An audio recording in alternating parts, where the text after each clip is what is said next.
Hey, what's up, everyone? Welcome to Check Me. Let's talk about this Ravens-Bengals game. Some things that we saw that I thought the Ravens did well, some things the Bengals I thought did well, and vice versa. But let's just start off with the Ravens. I thought the Ravens had a good game plan after week one. Everyone was kind of skeptical as far as what they're going to do and come out and do. I mentioned in my previous video the offense was engineered for Zay Jones. And I say that because there were a lot of screens. There were a lot of plays where it fits Zay Flowers' skill set. Zay Flowers is a guy who can catch the ball, make moves after catching it, a run after catch guy, rat guy, yak guy, whatever you want to call it. He works well in tight spaces, and most of the plays were designed for the receiver to do that. On third down, if you're running a screen, that's designed for Zay Flowers. The reason why you don't want to design that for a play for Zay Flowers, because Zay Flowers initially in this offense is a guy who can spread the field. So when you take the safeties high, that leaves a lot of stuff up and open in the middle. Mark Andrews, room for Rashad Bateman, room for Odell to work. So when I say that the offense looked like it was designed for Zay Flowers, it was. Zay Flowers is not your main focal point. He's a decoy at times, and when you open up. He spreads the field, brings the safeties higher. Now you have more room to work in the middle for the guys to do route work. Work the route tree. So understand that when I say that, that's what I mean by Zay Flowers. The offense should not be designed for him, right? And that offense where it's predicated on the short, quick passes for him around the catch, the screens, the design deep throws that were engineered for him. He should be merely a decoy, especially when you have two possession receivers and a tight end that are back in the game. And what we saw was a different type of recipe. Now, understand this. That defensive line, that offensive line, with Stanley gone and Lieberman gone, your top two offensive linemen were gone, and you held up well against the Bengals. That's a huge. You missing J.K. Dobbins, and your secondary was depleted. But mainly on the offense side, you have an offensive line that held their own. They gave Lamar Jackson really good pockets. I think Lamar Jackson is understanding as well. I'm not sure if he's calling his protections. I'm not sure. But he's really understanding how a defense moves. And when you talk about an offense being successful, you want to take a look at execution versus improvisation. Improvisation is when systems fail, when things fail, when the process fails. Execution is when you're doing something at a high level and you're not making mistakes. So what I look at in a game is not the improvisation, I look at the execution. The improvisation is always a plus. So when the pocket breaks down, Lamar Jackson runs, that's improvisation. Execution is when he throws the ball in tight spots. If you watch Lamar Jackson and you watch him this game against the Bengals, most of his throws were being thrown in between the numbers and almost along the hashes. Why is that important? For a quarterback to have the ability to throw the ball in tight spaces means they're understanding the defense, how it's moving, how it's shifting, and they're fitting the ball essentially where most of the defensive players are. The defense uses the sideline as a boundary, almost as an extra, 12th and 13th player. Especially when it gets to the goal line, you got a 14th player because the goal line is a boundary. So the reason why I say when a quarterback excels is when he throws the ball in between the hashes, in between the numbers. It means he's throwing the ball with the places where there's most defenders. The two high safeties don't sit in the outside.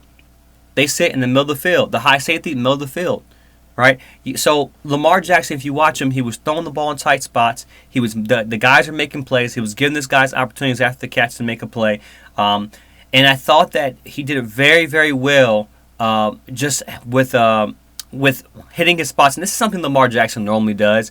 Does the offense look inherently different? It does, but it doesn't. And what I mean by is it doesn't, because I still see a lot of tight ends. I still see a lot of fullbacks still on the field. They are a primary run offense. If I see three receivers, I want three receivers on the field all the time. I want Nelly, I want Rashad, and I want Odell. Right? If I don't have, I want Flowers, I want Rashad, I want Odell. Odell and Rashad are interchangeable, but if I put Rashad at my X, I put Odell at my Z, and then Zay at my H, a guy who can spread the field from multiple spots and then I allow the two possession receivers to work. That's ideally what I want. And then I have Andrews who can work the field as well too, who's a threat, and then a running back or am I all my passing down. So I want am I 11 personnel? That's who I want. If it's 12 personnel, let's bring in Nelly or just have Andrews stand up. Right. So they did a very good job, I think, of personnel, having the right guys out there, having guys who can make plays. Especially when you think about when Cincinnati went zero blitz, they did a really good job as far as having man beaters. We saw the go route from the slot with Nelly. We saw a couple plays where they had man coverage. They were zig routes. Guys are winning on digs. They're winning on slants.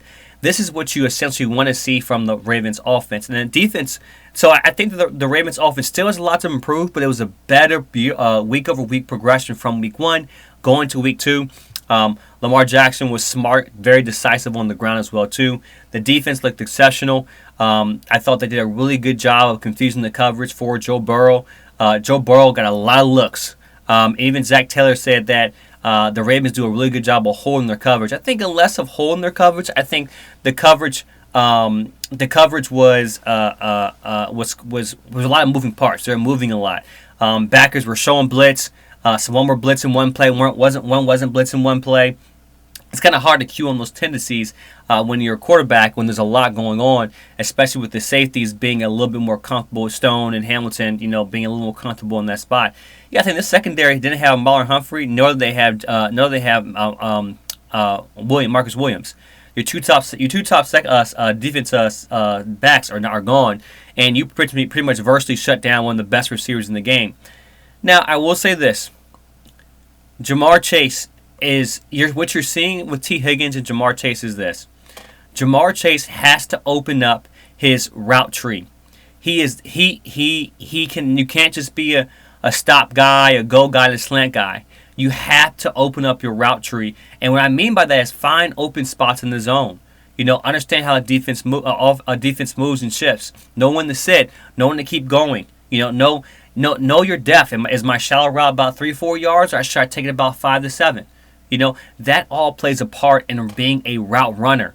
And Jamar Chase, when teams are playing just quarters on you, they're playing two high safeties, and they're trapping you with the safety.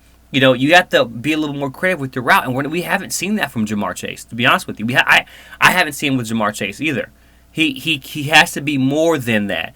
And when you don't have a running game that's established, you got to be more creative. That's why you see T. Higgins being a lot more creative. They didn't do anything special on Jamar Chase. They didn't double him. They didn't shift the coverage. They didn't do anything like that. They played everything straight up.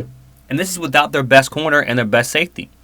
And what did Jamar Chase do? He kind of hid in the shadows when T. Higgins was finding spots in the zone. He was getting open. And T. Higgins, even though with his size, the guy that should pay, is doing a lot more with the less attention and against the defenses. They're not giving, like I said, they're not giving Jamar Chase special treatment, right? They're not shifting any type of or defense or doubling. They're not doing that. They're not bracketing. They're not doing that. They play everything straight up. But with T. Higgins on the other side, what did he do? T. Higgins made plays. He got open. And this is, I said, the maturation of a receiver. We're seeing this with T. Higgins week over week, where he's making plays and he's doing what he's supposed to do and being in the right spots at the right time. I'll bet the defense for the Ravens, Clowney is a big step up. He's getting a lot of pressure. That was a steal. I thought he pressured Joe Burrow very well.